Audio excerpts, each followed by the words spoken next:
They're planning to corner a 22-year-old rookie in a hotel room at All-Star Weekend and force her to turn her back on the fans who saved this league. What you're about to hear isn't a rumor. It's coming straight from the players themselves, on camera in their own words.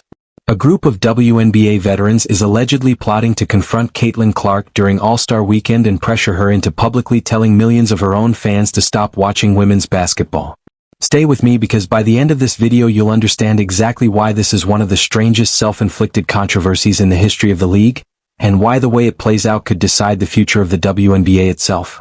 Welcome back to WNBA Analysis. If you're new here, this is the channel where we break down everything happening around the league. No spin, no picking sides just for clicks, just the facts laid out so you can draw your own conclusions. Today's story is a big one, so buckle up. Let's set the scene. According to statements made by several veteran players themselves, a group that reportedly includes Aya Wilson and Chelsea Gray is planning to approach Caitlin Clark privately during All-Star Weekend and demand she make a public statement condemning her own supporters.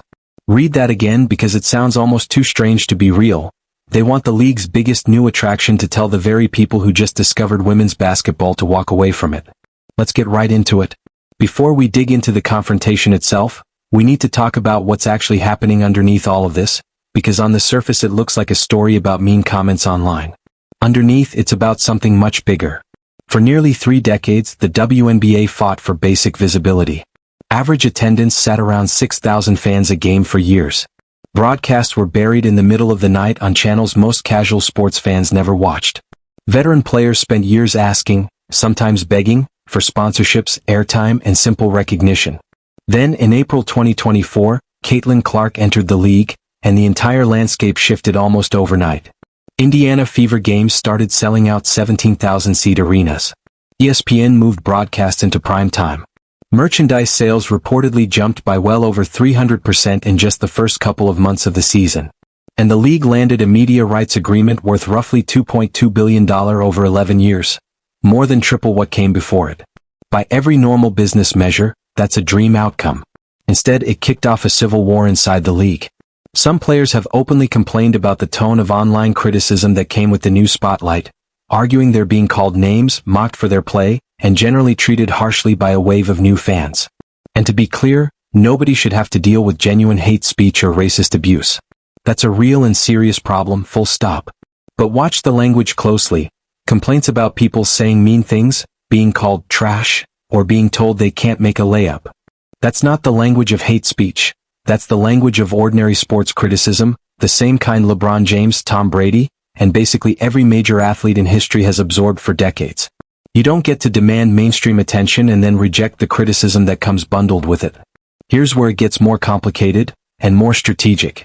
After the Las Vegas Aces lost to the Indiana Fever on July 14th, Chelsea Gray posted a screenshot of a racist message she'd received on Instagram.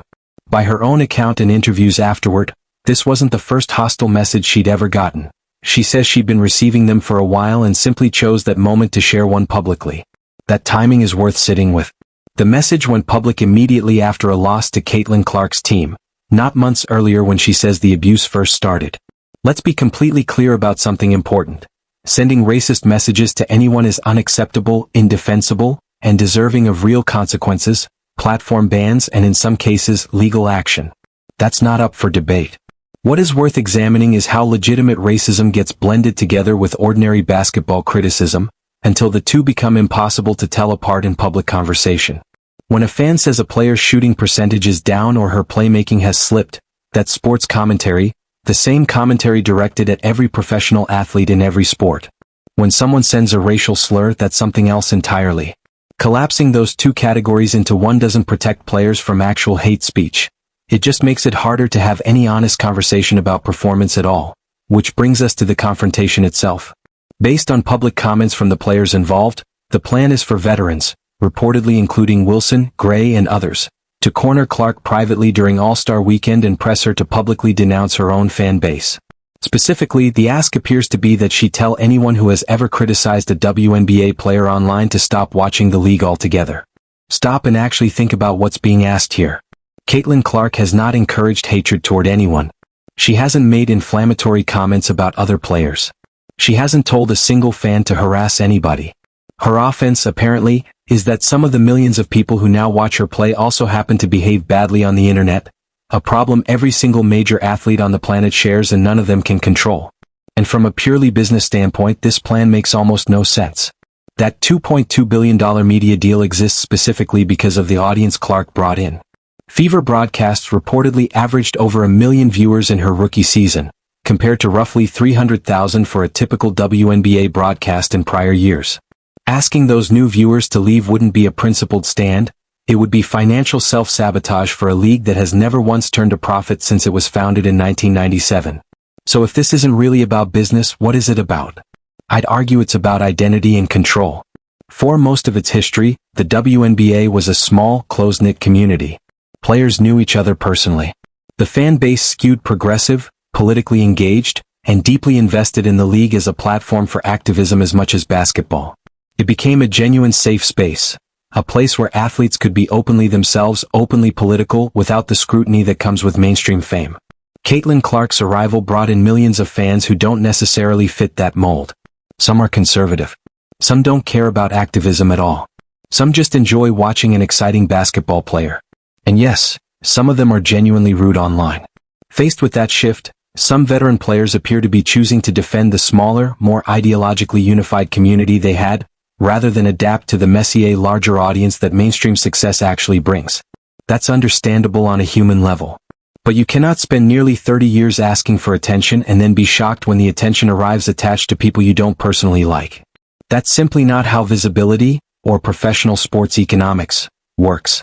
This whole situation exposes a deeper tension that's been quietly building inside the league for years, one that only became visible once real mainstream success finally arrived.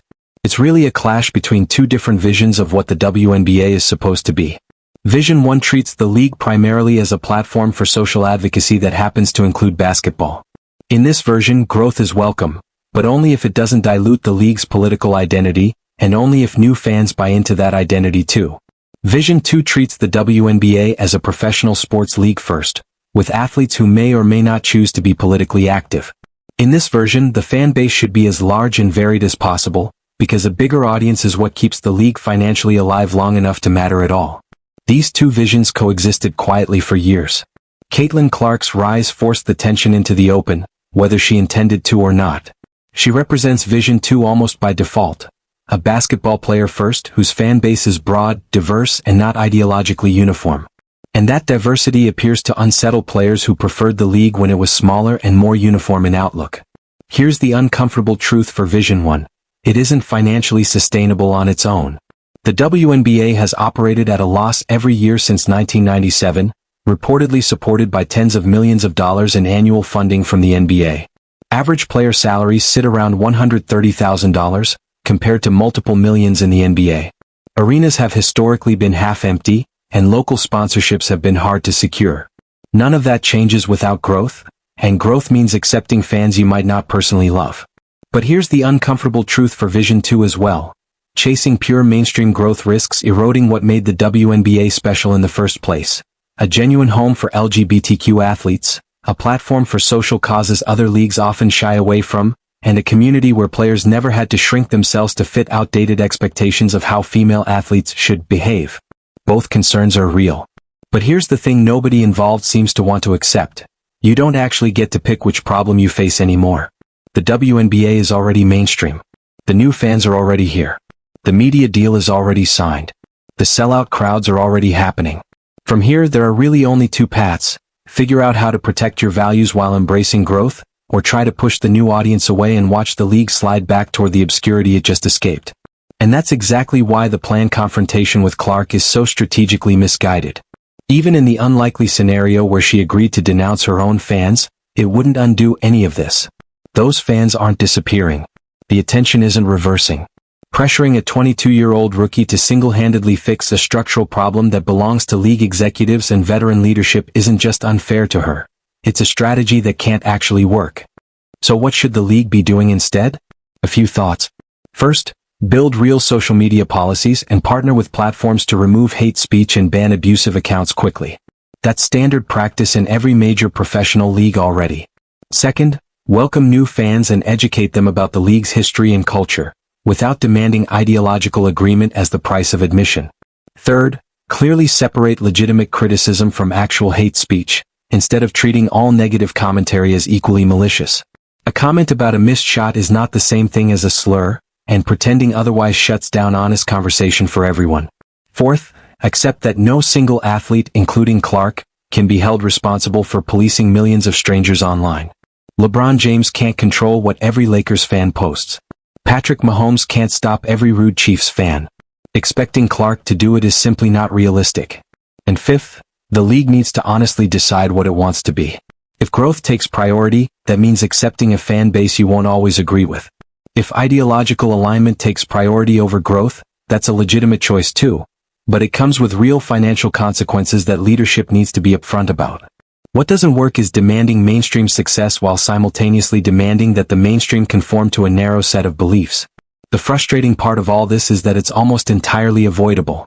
Clark's rookie season should have been an unambiguous celebration for the league. The transformational star the WNBA has arguably been waiting for since Diana Taurasi's prime. Ratings are up. Attendance is up. Merchandise is up. The media deal is historic. Every single growth metric points in the right direction. Instead of riding that momentum, a handful of veteran voices appear to be actively working against it, uncomfortable with the size and diversity of the audience it brought along. So what happens if this confrontation actually takes place at All-Star Weekend? If Clark is genuinely pressured to denounce her own fan base, how should she respond? My honest take, she should refuse, calmly, professionally, but firmly.